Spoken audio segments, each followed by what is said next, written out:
Estamos en el epílogo del programa. Los salarios del gobernador, vicegobernador y funcionarios continuarán congelados hasta diciembre. A través del decreto 833 se prorrogó la medida que rige desde enero del 2020 y que abarca también a ministros, secretarios, subsecretarios, directores, jefes de gabinete y asesores. Además, sigue vigente la donación de sueldos de funcionarios. Hasta el momento ya se han recaudado 144 millones de pesos gracias a las donaciones. ¿Dónde irá esta plata? ¿Alguien sabe dónde está destinado parte del sueldo que no cobran los funcionarios y el gobernador y vice? Acá en Rivadavia no sé si está vigente todavía eso de que en algún momento también adhirieron a la medida del gobernador.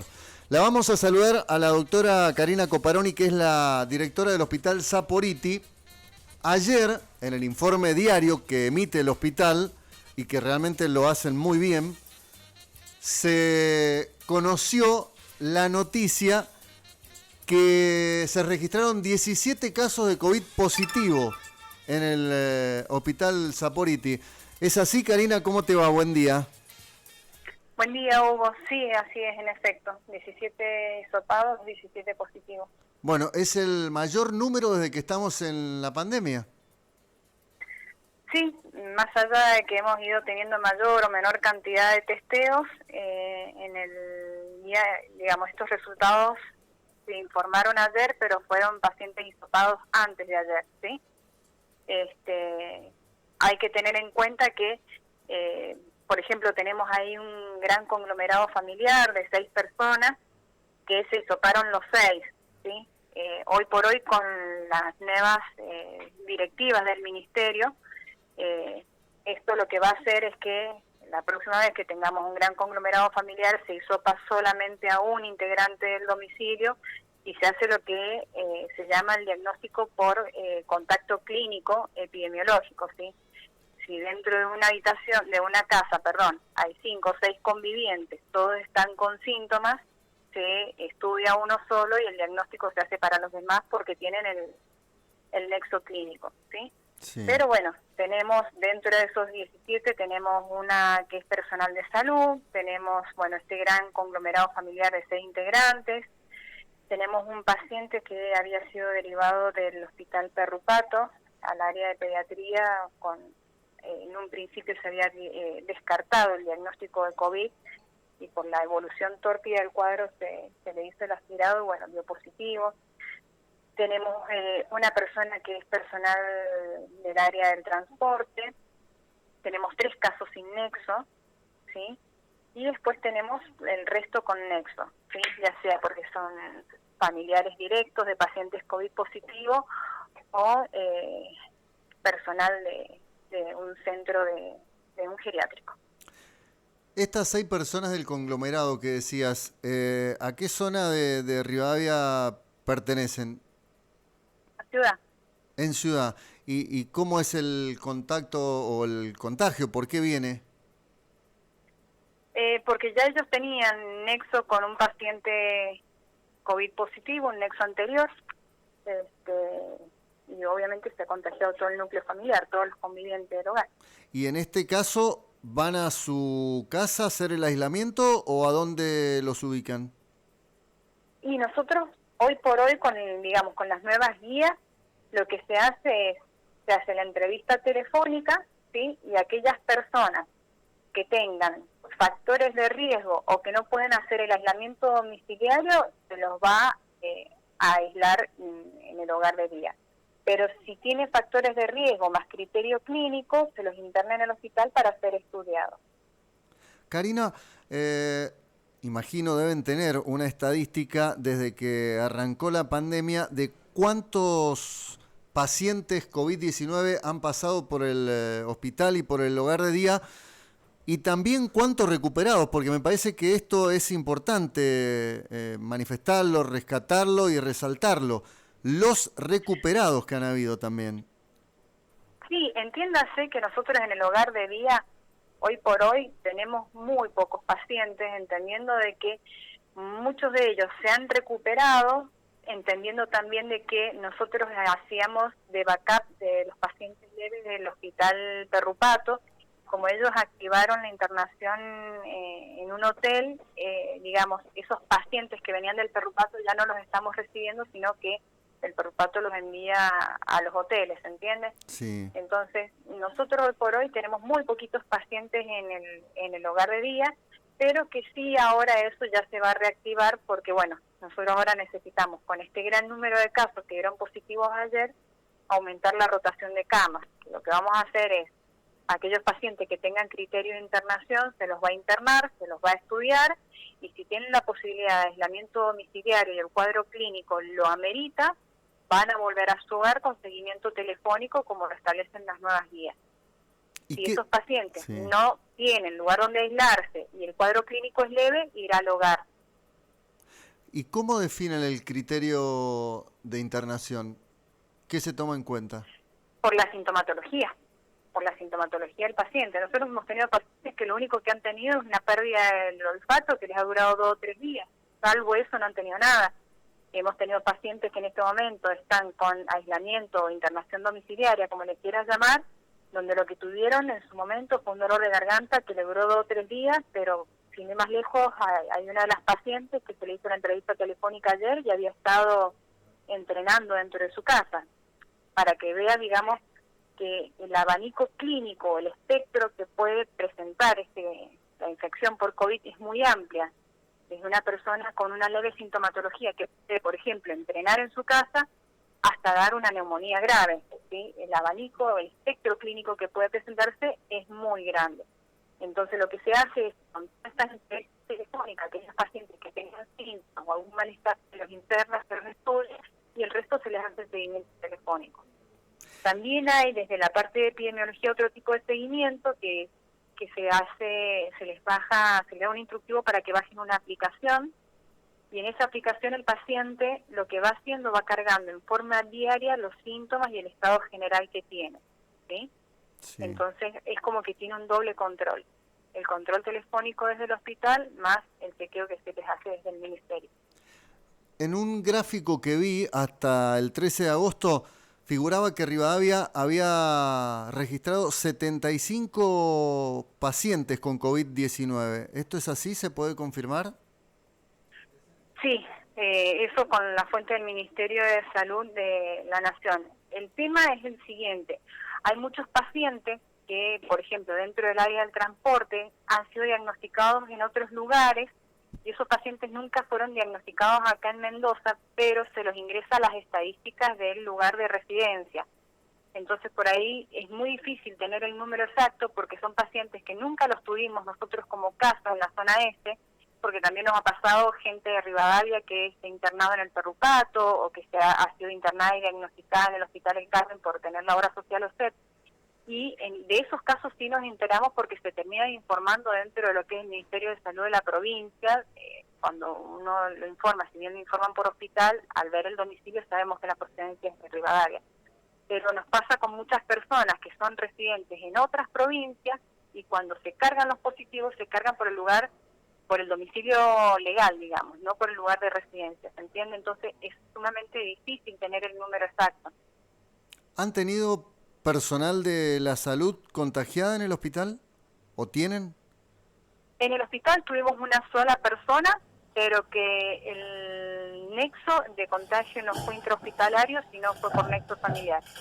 Se contagió primero un familiar directo, después otro familiar directo y después la persona que trabaja en el hospital. Se bloqueó toda la zona donde trabajaba y el resto de sus contactos dieron negativo en los estudios y ya se reincorporaba a trabajar.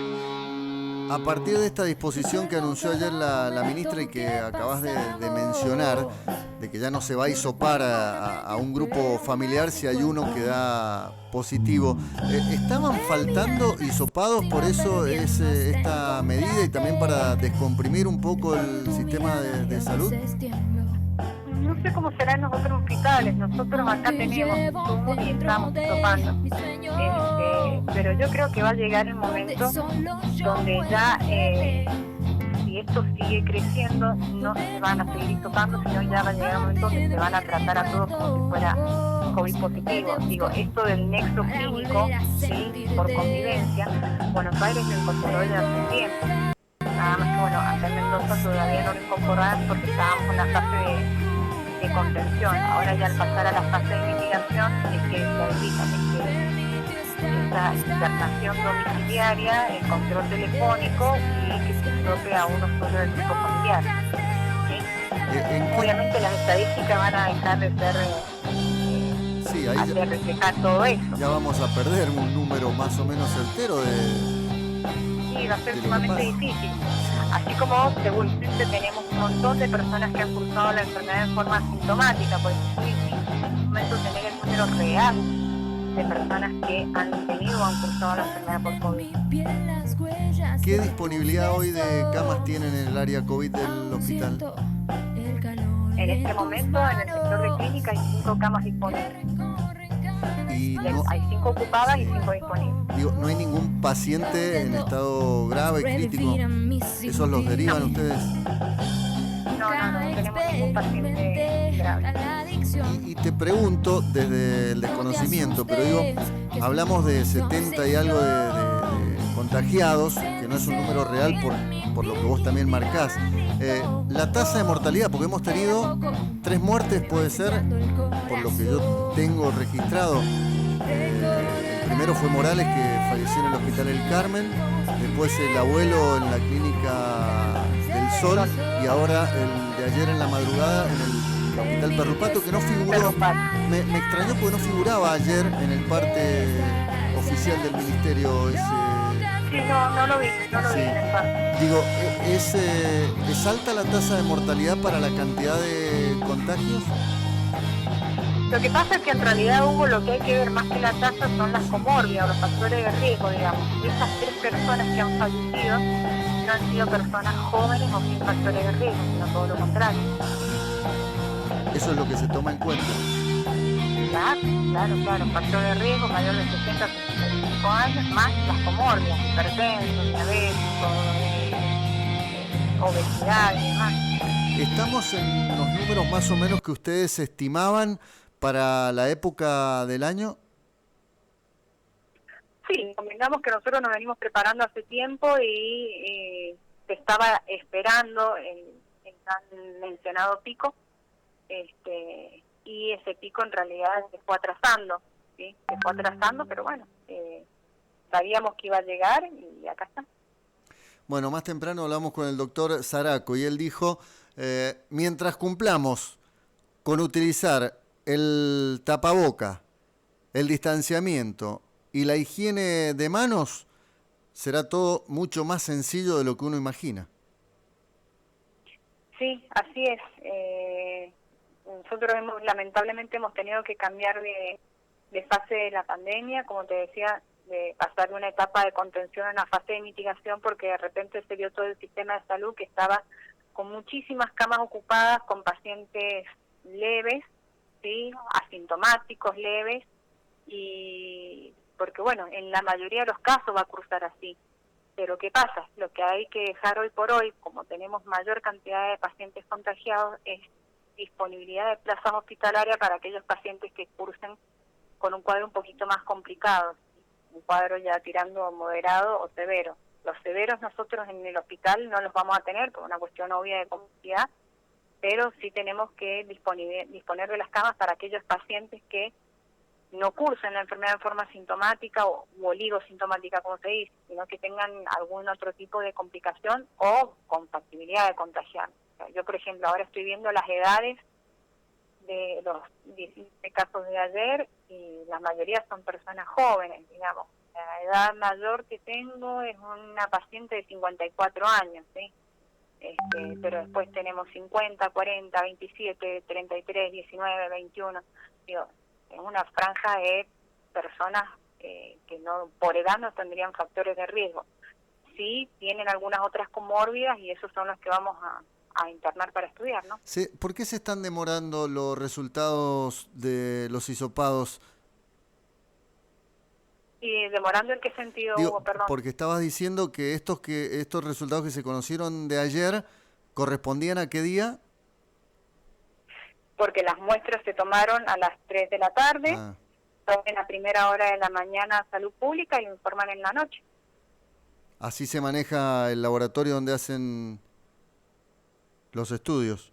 Digo, porque Claro, claro. Se reciben las muestras en la mañana sí, y las procesan en el día y las informan en la noche. está bien.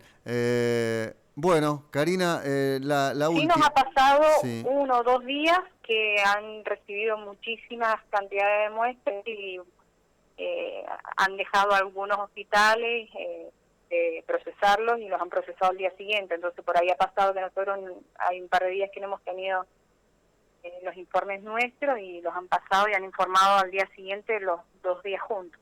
¿cómo está funcionando el resto del hospital? Siempre te lo consulto, porque no solo COVID, por ahí una persona tiene otro problema de salud y tiene que concurrir obligadamente al hospital. ¿Cómo están trabajando? Y el cambio que ha habido es en el área de cirugía, que bueno, las cirugías programadas directamente se han suspendido, se ha dejado una guardia quirúrgica para las urgencias y el resto con normalidad. De hecho, hemos incorporado otros servicios al sistema de obtención de turnos programados por WhatsApp. ¿Cómo está funcionando eso? Muy bien, la verdad que ha disminuido muchísimo la espera o el conglomerado de gente para la obtención de turnos en la mañana. Y el nivel de ausentismo que tenemos es muy bajo, es menos del 10%, está en el orden del 7%, así que la verdad que en ese sentido estamos muy contentos porque ha dado muy buenos resultados. Karina. Ahora esta semana se ha incorporado a WhatsApp cirugía, traumatología y clínica médica, que se le suman a los que ya estaban, que era neo, control de embarazo, oncología, pediatría y fonoaudiología. ¿El tema de la cirugía se habían suspendido? ¿El ministerio había decidido suspenderlas? Sí, eso es lo que te comentaba recién, sí. que las cirugías programadas están prácticamente suspendidas. Tenemos una guardia quirúrgica que es para los casos que sean urgencias, pero las cirugías programadas no, porque necesitamos la disponibilidad de camas para eso. Perfecto. Karina, que estés bien. Muchas gracias por atendernos. Listo, Hugo, estamos en contacto. Hasta luego. Karina Coparoni es la directora del Hospital Saporiti. Bueno, con